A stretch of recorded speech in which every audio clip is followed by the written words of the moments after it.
Hi everybody, and today we're taking a look back at the resolution beastie Sony A7R II.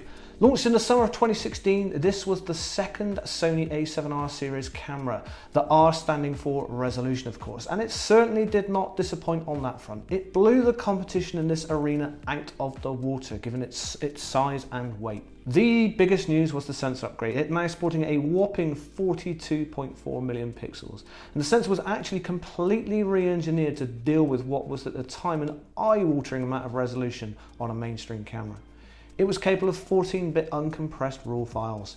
This sensor was the world's first full-frame back-illuminated sensor incorporating copper wiring to ensure high speed and reduced noise. All this was powered by, of course, Sony's Bionic X processor. The camera reached 399 focus points, covering 45% of the frame, and at that time it was more than any other full-frame camera. It also benefited from both phase detection and contrast AF. IAF was also introduced, fairly standard nowadays of course, and every manufacturer seems to be wanting better and better eye autofocus, but at this time it was pretty cutting edge.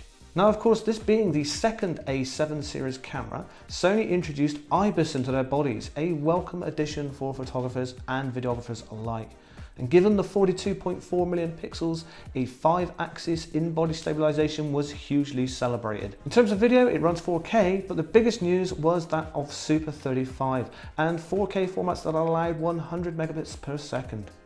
So I've been lucky enough to own this camera from when it first came out. In fact, it was the decision-making factor in me trading in all of my older, much heavier DSLR gear that just wasn't keeping up with technology. In the first month of owning the A7R II, I was astonished on how much detail and dynamic range you can pull from that sensor. Now, of course, we've had lots of refinements in the R series since that launch of the Mark II, mainly from a usability and focusing technology point of view.